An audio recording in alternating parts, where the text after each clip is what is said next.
Un façadier peintre, c'est d'abord un peintre d'extérieur. On va l'appeler pour faire des ravalements de façade, pour refaire des crépis, donc pour refaire des isolations extérieures, monter des échafaudages, pour refaire l'étanchéité sur les balcons, les dessous de balcons, les sous-bassements, tout ce qui est ouvrage extérieur attenant à la façade.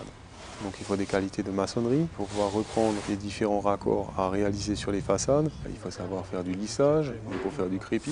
On va aussi faire de la peinture, rouler des façades au rouleau et au pinceau. On ne peut pas travailler quand il pleut, ça risque de faire couler la peinture. On ne peut pas travailler sous un orage à cause de la foudre.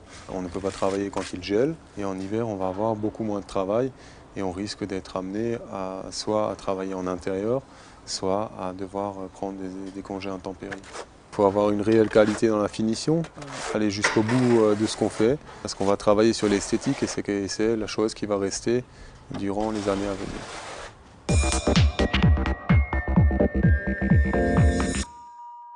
Donc le développement durable a toujours été un cheval de bataille pour nous, une priorité. Dès qu'on peut, on essaye d'utiliser des produits naturels par rapport à des produits synthétiques. J'ai éprouvé beaucoup d'écho de la part des applicateurs parce que, contrairement à ce qu'on pourrait croire, ils sont très sensibles aux produits qu'ils appliquent, aux conséquences de santé que ça peut avoir. Notre entreprise a investi dans une machine pour nettoyer les outils. Cette machine nettoie, utilise peu d'eau et stocke les déchets, les assèche et on peut les faire retraiter donc d'une façon encadrée. L'entreprise avait quelques bénéfices et avec ces bénéfices, nous avons investi dans 800 mètres carrés de panneaux photovoltaïques sur nos dépôts. Le métier a changé avec l'arrivée du développement durable. L'isolation par l'extérieur s'est développée à grande vitesse. Avant, on en faisait ponctuellement. Il y avait des vrais spécialistes qui faisaient uniquement ça. Mais aujourd'hui, c'est devenu un grand boom.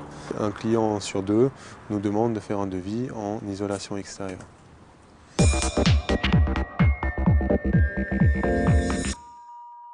La première des choses que je réalise avec mes stagiaires pour les sensibiliser au développement durable, c'est le tri sélectif des déchets. La deuxième chose, c'est le respect de l'environnement du chantier, donc à savoir la protection de l'environnement avec le positionnement de bâches filtrantes ou de protection de l'échafaudage sur la base de filets. Dès que vous montez un échafaudage, vous devez absolument positionner une bâche au sol pour absorber tous les effluents que vous allez créer ou toutes les taches de peinture que vous pourriez générer. Dans le cadre de la pose d'isolant thermique par l'extérieur, le façadier peintre est amené à découper des plaques de polystyrène. Cette découpe auparavant était opérée avec des scies égoïnes. Quand vous coupiez le polystyrène, vous aviez ça. Aujourd'hui, on a l'appareil de découpe qui permet, en appuyant sur cet interrupteur-là, de créer un échauffement du fil et de découper la plaque en la faisant fondre. La sensibilisation du stagiaire va aussi au-delà dans le sens où tout ce qui est résidu de peinture ou lié au nettoyage des produits peinture ne doit pas être recyclé dans les lavabos, mais bien traité spécifiquement afin d'être enlevé par une entreprise spécialisée. Être acteur du développement durable pour un façadier peintre, une façadière peintre, c'est pour la dimension environnementale, garantir une bonne gestion des déchets grâce au tri sélectif et à l'évacuation des déchets de fin de chantier vers des déchetteries contrôlées. C'est protéger l'environnement extérieur dans le cadre d'un chantier de ravalement grâce notamment à la pose de bâches filtrantes.